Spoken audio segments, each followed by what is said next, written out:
Hey, it's Sam. Welcome back to another episode of On Your Terms. And today we are talking about whether if you have a relatively small business, small following, newer business, if you still need to worry about copycats. Like, is this only a thing that happens once you blow up, or is it something that should be on your radar now? Before we hop into today's question, I just have to tell you only have one more day to take advantage of the Ultimate Bundle sale that I have going on. It expires April 28th. I'll leave the link in the show notes for you to save $400 and get a load of really unique bonuses that I've never offered before that all have to do with legally protecting your copyrights and trademarks. I have a copyright walkthrough tutorial for you about how to file a copyright. I have a how to file a trademark training that's going in there, a cease and desist letter template and training so that you'll have the letter that you need to send out to people. So there's all kinds of things in the Ultimate Bundle. And hopefully you already know that the Ultimate Bundle is my signature product that gives you over 10 DIY legal templates plus 35 on-demand video trainings that teach you everything from how to form your business, like an LLC or anything else, to get business insurance, to getting a trademark, to what to do if somebody wants a refund, to what if somebody steals your content. Everything in the Ultimate Bundle is covered for you. Plus, you get access to me in a support community, actually in 2 different communities in case you don't use Facebook. You get lifetime access and lifetime updates. I keep the Ultimate Bundle very updated. All of that's included for you for no additional cost. So it is on sale until April 28th only. So I'll drop that link down below in case you're looking to get the Ultimate Bundle. Now would be a really good time. So I would love to see you in there. I can't wait to see you in the community if you join. And for all of those of you who listen who are already in the Ultimate Bundle, thank you, thank you, thank you. I so appreciate you, and I'm so grateful for you being in the bundle. So today's question was such an interesting one because someone submitted a question saying, can you tell me a little bit about copycat issues, even when you think no one knows about your website or cares about your work? So I thought that this question was so interesting because at the heart of it is really this idea that do you only get copied once you get bigger, And it's not always the most well-known or the most popular people who get copied. And maybe people copy them because they think oh, who's going to notice? But I also think that people think that about the smaller accounts too. So I've seen a lot of copy stuff happen with smaller accounts. I know that I started getting copied when I had, I don't know, maybe 700 Instagram followers. I remember a pretty bad one when I had maybe 1,200 or 1,500, something like that.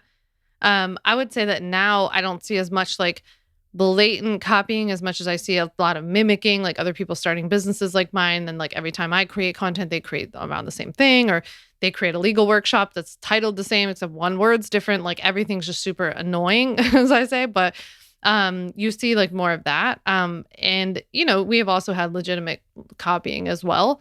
I've also seen it be really random. I've seen people just be what? I cannot believe somebody stole my stuff. And I didn't think anybody was even reading it, I think especially with what's going on with chat AI stuff too, with it pulling things from the internet. I'm curious to see where this goes with whether they could pull stuff from your website. And I don't think that the bots are differentiating between how many visitors you have to your site versus how many I have.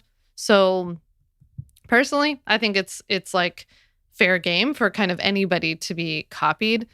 And I think if I had to pick, I would say I've seen the most amount of copy theft and content theft from small accounts stealing from other small to mid-size accounts. It's usually somebody that's starting out. It's usually not somebody who's super far along that's stealing, but they're usually stealing from somebody who's not that big. That's what I've seen. Regardless of who's the most commonly copied from and all that kind of stuff, we want to remember why we even do any of this. So it's really about prevention. So so many of the legal concepts that I talk about here, if you don't have stuff in place beforehand, then there's nothing that you can do about it once it happens. So we don't really have a choice. We're not really sitting here being well, am I too small? So I should wait and then start to copyright or trademark my stuff till later. It's but by the time the quote later comes, meaning that now all of a sudden people are copying you, it's too late that you didn't register or have the right pieces in place or have a contract in place. Do you know what I mean? So it's not really a fair question, an actual question to sit there and be oh, okay, so is it just that I'm small now, so I wait till later? What's the actual risk of me getting stolen from?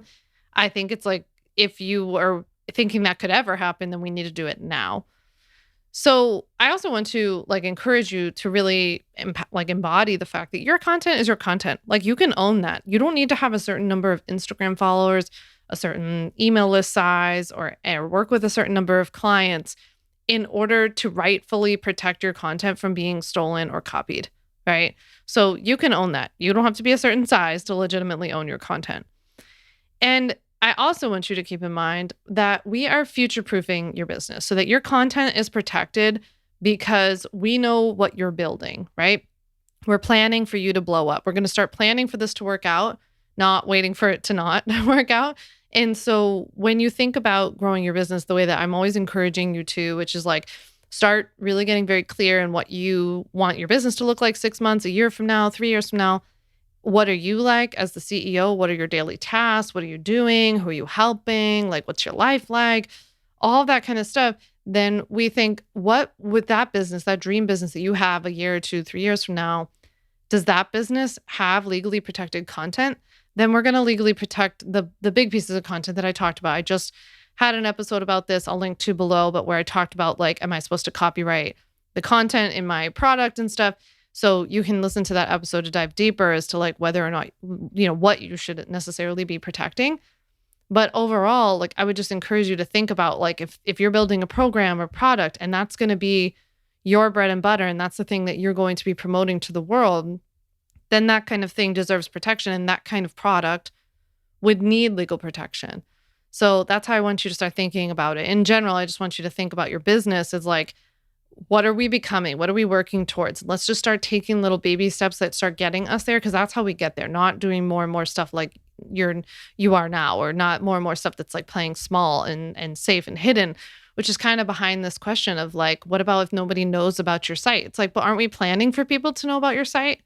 Aren't we planning for people to care about your work? As you said, and like nobody cares about your work. Well, I hope people care about your work and I hope that that's the goal, right? And so we want to start being like, wow, what about the day that like everyone's going to be on my website? What kind of legal protection does that website have?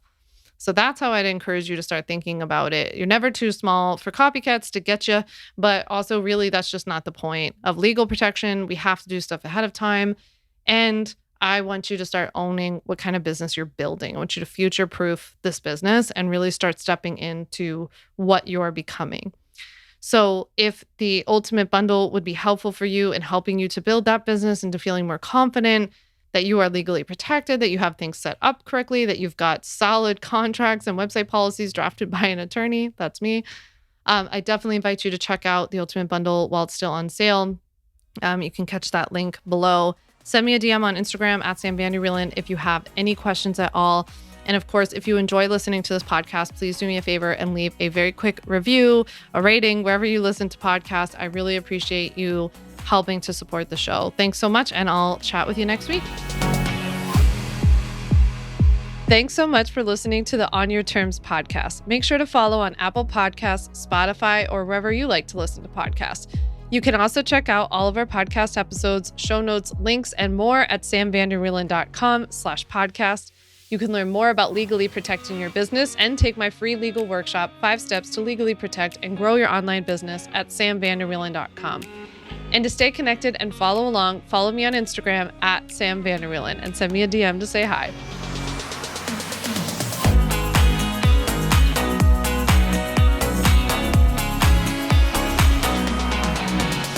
Just remember that although I am an attorney, I am not your attorney, and I am not offering you legal advice in today's episode. This episode and all of my episodes are informational and educational only. It is not a substitute for seeking out your own advice from your own lawyer. And please keep in mind that I can't offer you legal advice. I don't ever offer any legal services, but I think I offer some pretty good information.